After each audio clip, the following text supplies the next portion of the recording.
Hello, friends and lovers, and we're back with another video about, you guessed it, anti-Semitism, because you can read, congratulations, I'm so proud of you.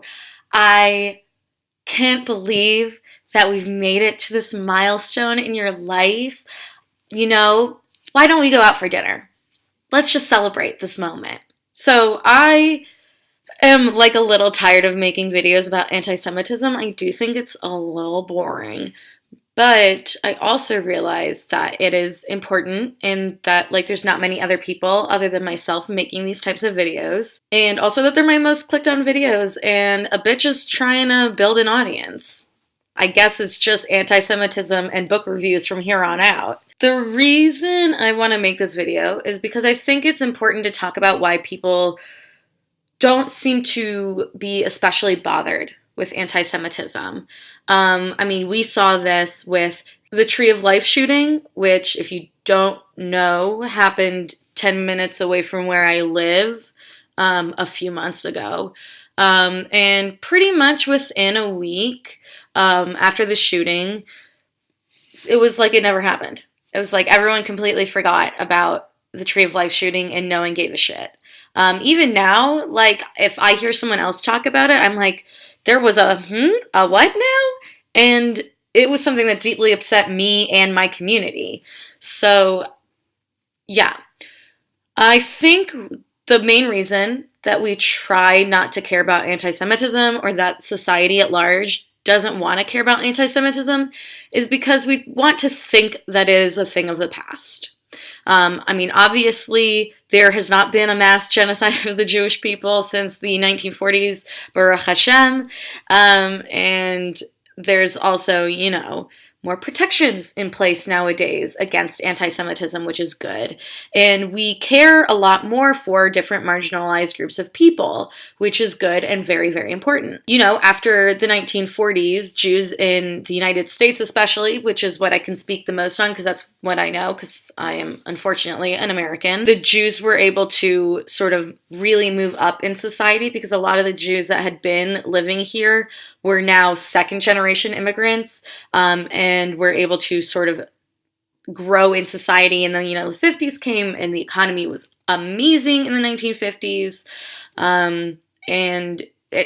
Society and the Jewish place in society just sort of built from there in a way that has made it very easy for Jews to succeed, Baruch Hashem, because, if you don't hold power in a society, it's hard to protect yourself. And that is a big part of Jewish culture and Jewish history and stuff like that. And I could make a video about that if anyone's interested. And, because we were able to get such a huge leap forward, from not being really, really freaking broke immigrants like my great-grandparents were on both sides, people in the Jewish faith and Jewish community have been able to establish themselves. If your parents are established, then you're very likely to have a better life than your parents. So now, we come to today where if you are Jewish and you don't go to college, it's like this whole, what the fuck is wrong with you?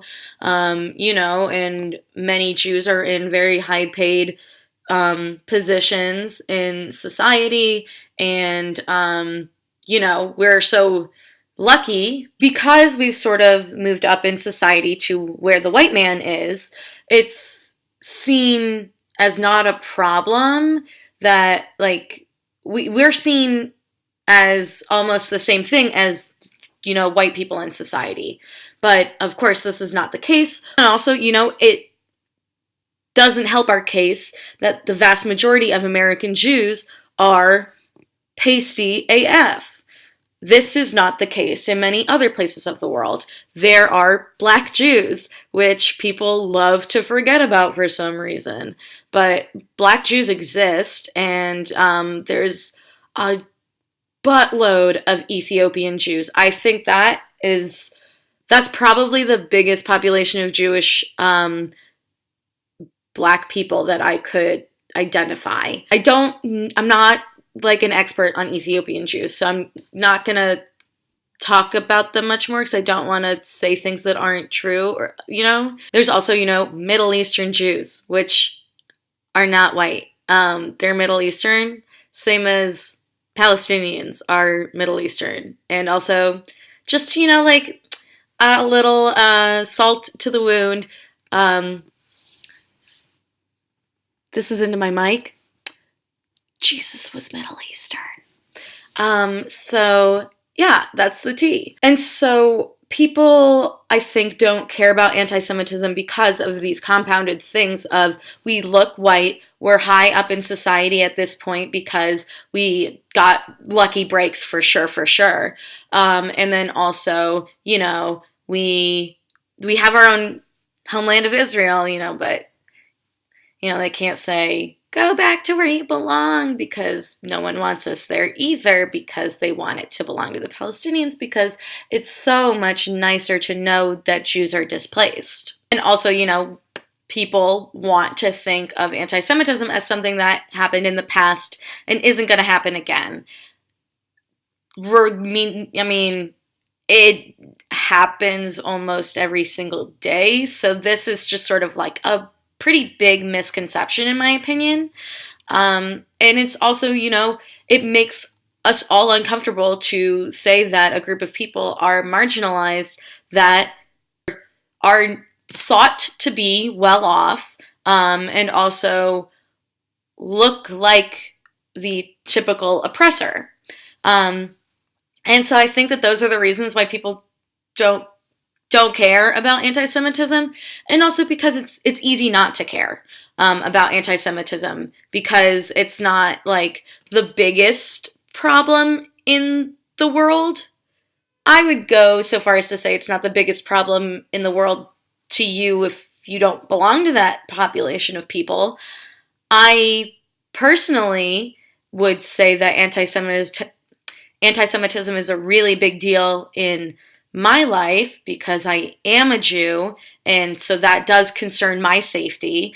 And if you know anything about Maslow's hierarchy of needs, which is one of my favorite things ever, you can't care about other people when you are worried about an issue that affects yourself and your safety.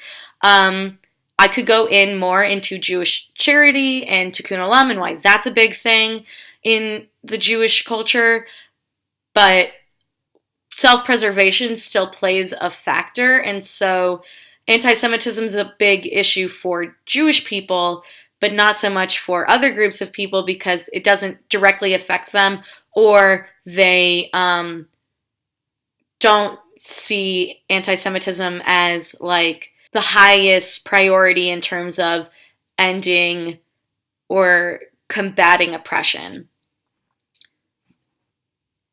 I'm not saying that they're wrong.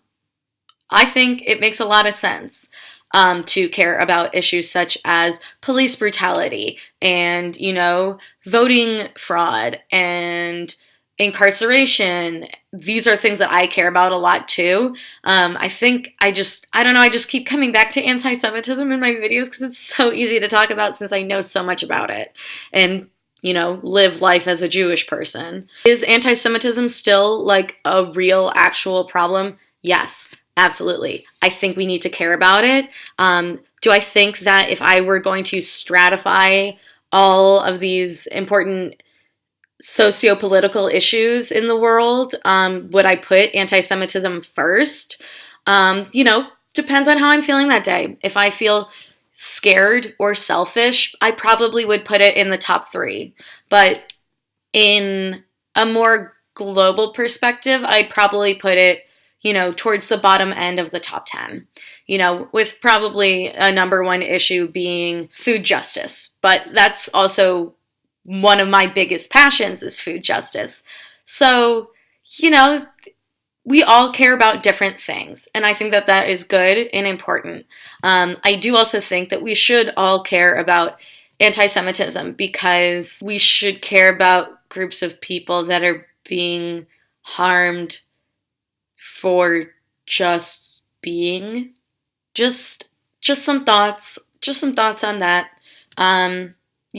I think it makes a lot of sense why people don't care about anti-Semitism, but I also think it makes a lot of sense to care about it.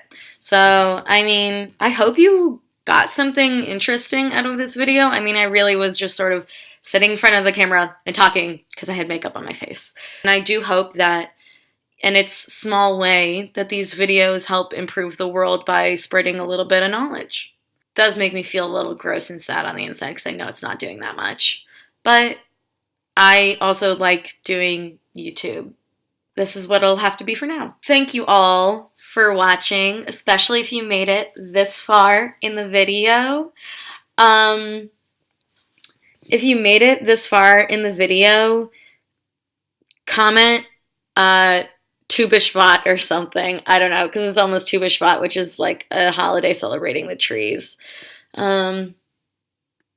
It's like the Jewish Arbor Day. Like, what more could you want in life? I'm probably, because I'm a little selfish, going to put my Amazon wish list and or my book depository wish list in the description box below because my birthday is coming up in a month.